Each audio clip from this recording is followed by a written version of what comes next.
Muchas veces ante un evento que puede ser llamado una crisis o un evento traumático vivido, puede aparecer lo que se conoce como un trastorno de pánico.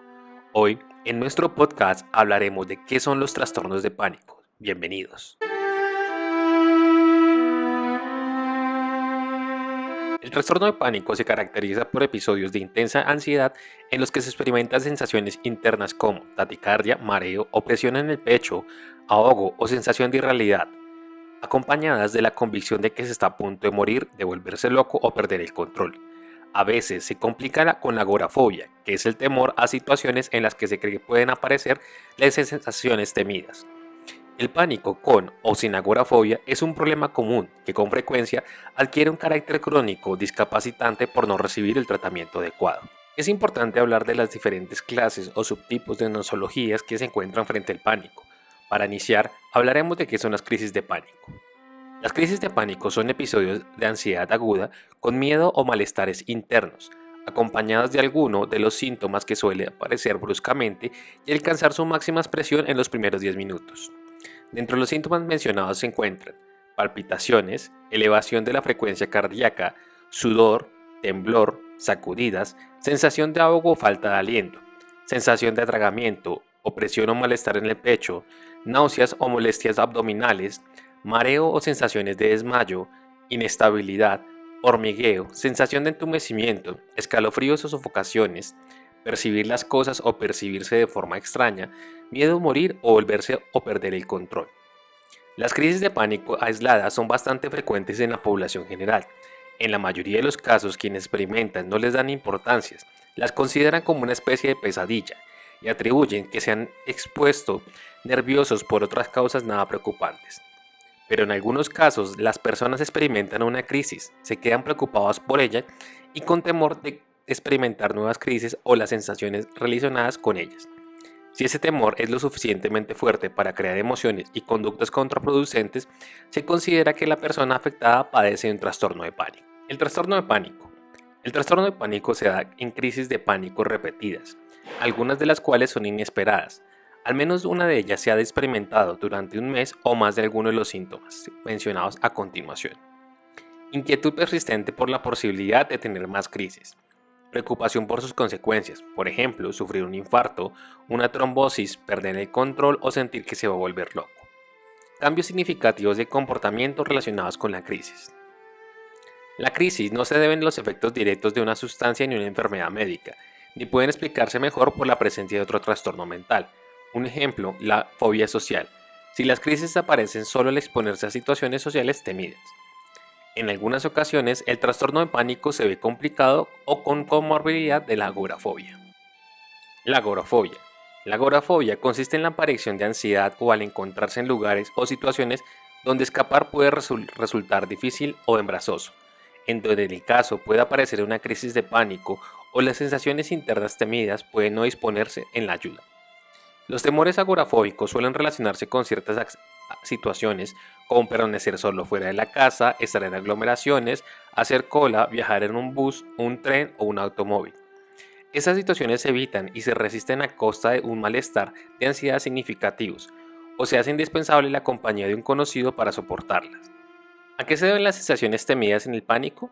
Cuando tu cerebro percibe un peligro, sea real o imaginario, automáticamente se pone en marcha el sistema de alarma, es decir, se activa una parte de tu sistema nervioso que provoca diversos cambios fisiológicos con los que tu organismo se prepara para afrontar el peligro. Algunos de sus cambios son los siguientes. Tu cuerpo libera adrenalina y noradrenalina que produce una sensación de nerviosismo e inquietud. Aumenta la frecuencia y la fuerza de los latidos del corazón. Así tus músculos disponen de más sangre y eliminan mejor las toxinas, con lo que te resultaría mejor escapar, atacar o huir. Hiperventilas, es decir, respiras más cantidad de aire y más deprisa, preparando también a tu cuerpo para la lucha o la vida. La hiperventilación hace que tengas más oxígeno en la sangre y que notes ciertas sensaciones internas, como puedes comprobar hiperventilando a propósito. Tu sangre se concentra en las áreas del cuerpo donde podría ser más necesaria en una situación de peligro.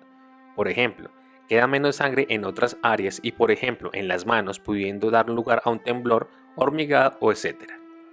Tus pupilas se dilatan, con lo que estás preparados para detectar mejor cualquier estímulo que pueda ser peligroso.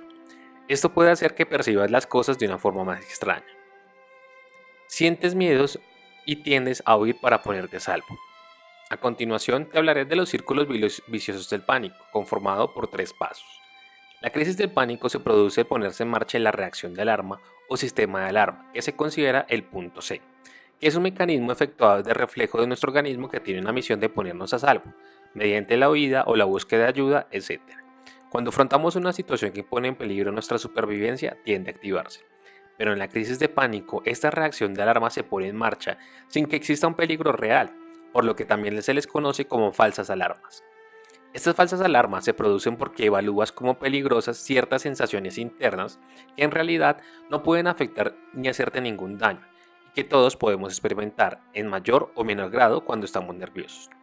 Voy a empezar a hablar de cada uno de los aspectos. Los puntos A. Las sensaciones internas.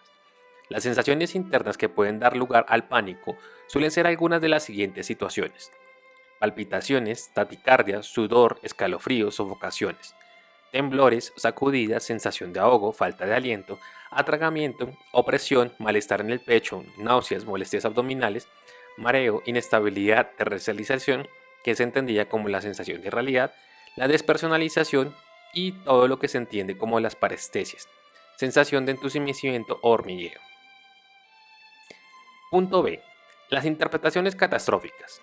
Las interpretaciones catastróficas son responsables del pánico, suelen concretarse en la creencia de que las sensaciones internas son peligrosas y que al experimentarlas estás a punto de morir, volverte loco o perder el control. En una minoría de casos pueden limitarse a la creencia de que dichas sensaciones son terribles y que no pueden soportar. Punto C.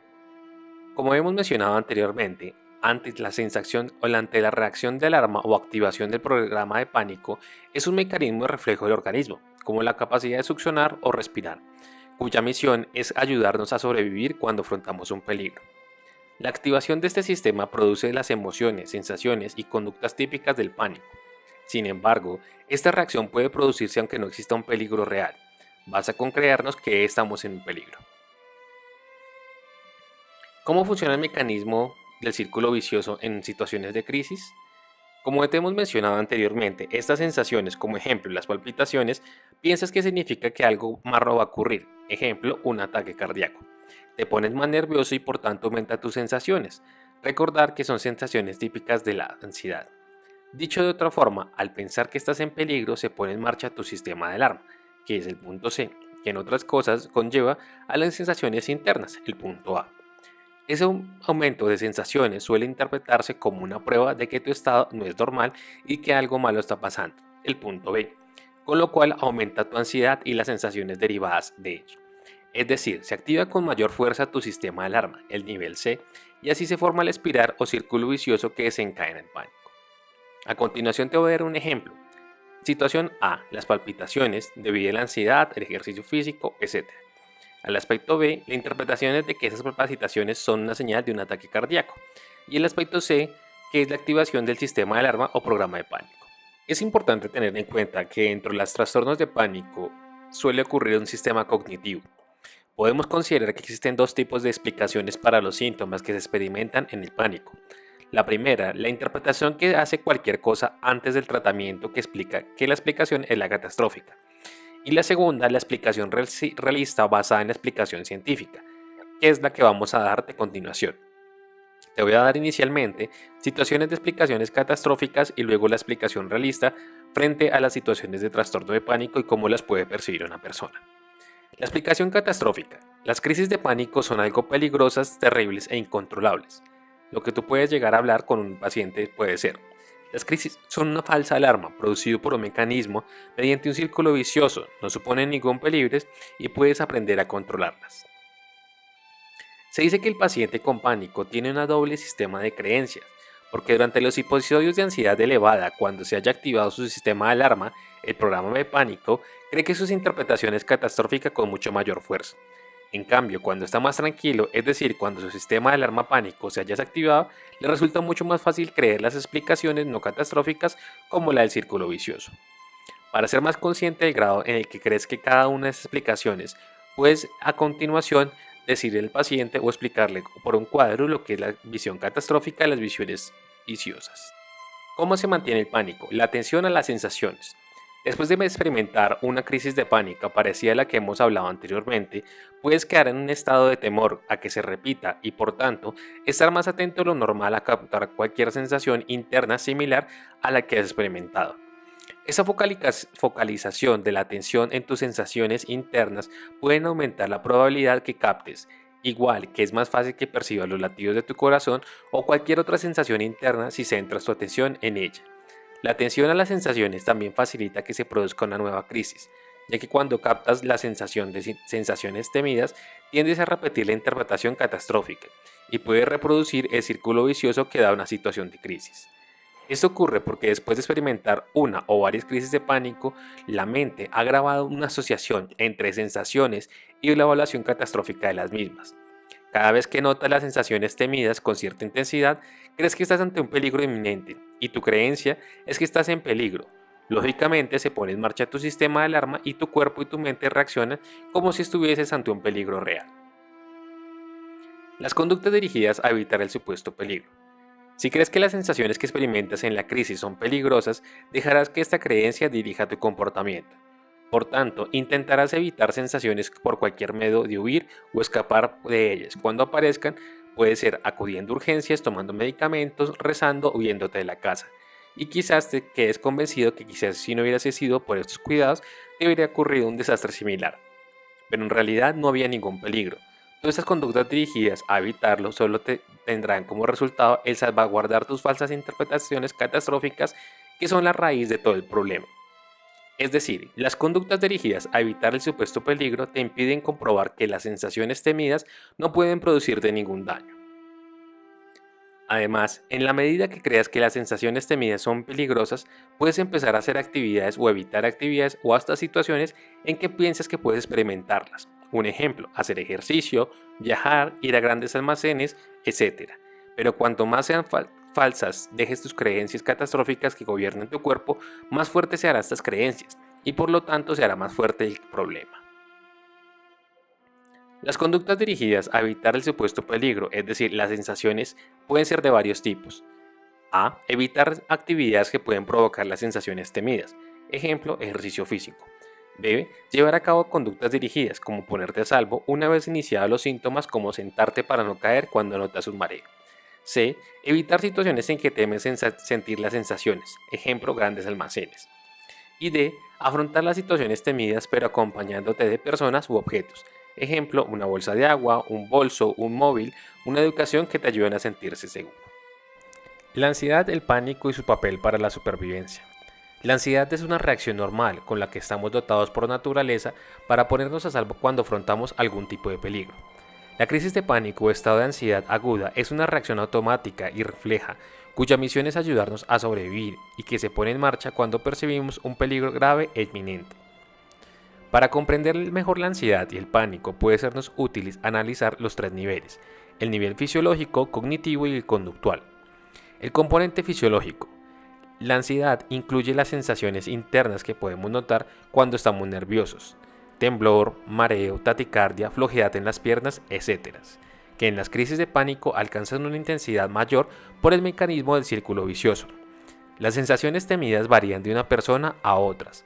Además, una misma sensación puede causar temor en unos pacientes, mientras que puede verse como algo normal, un producto de la ansiedad, y por tanto no causar ningún temor a otros.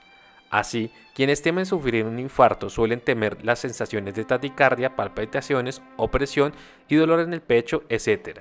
Pero esas sensaciones pueden ser consideradas irrelevantes para otros pacientes que sufren de pánico pero que no temen a la enfermedad cardíaca. Un ejemplo, personas que tienen miedo a volverse locos de formas extrañas. El componente conductual. La ansiedad y el pánico incluyen una tendencia a evitar, huir o escapar, buscar ayuda y hacer cualquier cosa que pueda ayudarte a librarte del peligro. Así, algunos pacientes acuden a urgencias tomando ansiolíticos, se refugian en casa, evitan actividades como tomar cafeína, hacer deporte o realizar cualquier esfuerzo físico. Evitan diversas situaciones como estar solos, hacer colas, viajar, usar transportes públicos o acuden a lugares solos si van acompañados por personas de confianza o si llevan con ellos fármacos u otros objetos con los que puedan sentirse seguros. El componente cognitivo. De la ansiedad se refiere principalmente el conjunto de las creencias, pensamientos e imágenes con contenido de peligro, que en el caso del pánico suelen ser pensamientos e imágenes que estás a punto de morir, volverte loco o perder el control. Estos pensamientos se producen de una forma automática, es decir, involuntaria. Una vez que se pone en marcha el programa de pánico, la reacción de la alarma, en el momento de la crisis y en menor de grado después de ella, la persona afectada teme ocurrir que algún desastre catastrófico pueda llegar a ocurrir. Ejemplo, sufrir un infarto, una trombosis, asfixiarse o perder el control. Como te he dicho anteriormente, muchas veces el temor de sufrir una determinada enfermedad se relaciona con el hecho de que alguna persona de su entorno la vaya a sufrir realmente, y con la creencia de que dicha enfermedad se manifiesta con las mismas sensaciones que experimenta durante la crisis. Un ejemplo, un conocido ha sufrido recientemente un ataque cardíaco y nota las palpitaciones y puede creer que está sufriendo un ataque cardíaco. Los tres componentes, el fisiológico, el conductual y el cognitivo, se hallan presentes en la ansiedad y en el pánico, y cada uno de ellos incluye activar o desactivar a otros. Pero se ha demostrado que el componente principal es el cognitivo, es decir, los pensamientos, imágenes y creencias. Los aspectos positivos de la ansiedad y del pánico. Como es mencionado anteriormente, la crisis de pánico, entendida como la activación del programa de pánico o sistema de alarma, es una reacción natural del organismo ante una amenaza grave, inminente, que pone en peligro la supervivencia. Su objetivo es el de protegernos, prepararnos para la lucha, huida o búsqueda de ayuda. La reacción de pánico ante una situación de peligro real es un mecanismo de supervivencia, que hace evidente si se tiene que afrontar formas de peligro más que las nuestras, como ocurría en nuestros antepasados o los hombres primitivos. Pero incluso en nuestra actualidad, a veces resulta esencial que al enfrentarnos con una amenaza vital, reaccionemos de forma automática para ponernos a salvo. Imagina lo útil que puede ser reaccionando instantáneamente la pánico y la vida si estás a punto de ser atropellado por un coche, o si te encuentras con un toro bravo que se acaba de acercar y se dirige hacia ti. Como es lógico, ese mecanismo con el que nos ha dotado la naturaleza para ayudarnos a sobrevivir no supone en sí mismo un peligro, es decir, el pánico no nos puede producir ningún daño. Esto se ha comprobado en diferentes investigaciones. Si tu problema resulta y persiste desde hace tiempo y has experimentado muchas crisis, habrás comprobado por ti mismo que nunca te han hecho ningún daño más allá del miedo. Así pues, la función del pánico es ponernos a salvo cuando nos hallamos ante un peligro real, ya que además de impulsarnos, huir o buscar ayuda, también es importante aprender a comprendernos en el futuro, las situaciones peligrosas que lo desencadenan. El único problema con tu crisis de pánico es que tu reacción de alarma se pone en marcha sin que exista un peligro real. La pones en marcha tú mismo al interpretar como peligro unas sensaciones que son normales en la ansiedad y que incrementan porque tu ansiedad al pensar que estás en peligro. Además, la ansiedad aguda que se manifiesta en la crisis, quienes padecen de pánico suelen presentar también estados de ansiedad que van más allá de los momentos en que experimentan la crisis y que está vinculada al temor de experimentar nuevas crisis, por lo que se conoce esto como ansiedad anticipatoria. La ansiedad anticipatoria, como cualquier forma de ansiedad, facilita también la aparición de la crisis de pánico, entre otras razones porque produce sensaciones similares a las que pueden interpretarse como una señal de peligro. Sin embargo, la ansiedad no es malo en sí. De hecho, la investigación científica ha demostrado que en ciertas dosis puede mejorar nuestra capacidad para afrontar las dificultades. Un ejemplo, los deportistas suelen conseguir sus mejores resultados en las competencias más importantes cuando sus niveles de ansiedad es mayor de lo habitual. Pero cuando la ansiedad presenta una intensidad excesiva o cuando se mantiene activada demasiado tiempo, puede ser algo negativo, ya que nos impide sentirnos bien y funcionar de forma objetiva y práctica. Por eso, uno de los objetivos del tratamiento psicológico con respecto a la ansiedad es aprender a controlarla para mantener un niveles de ansiedad deseables, pero manteniendo claro que no pretendemos eliminarla por completo, ya que además de ser imposible, tampoco sería conveniente, porque experimentar en cierto grado de ansiedad es útil y necesario.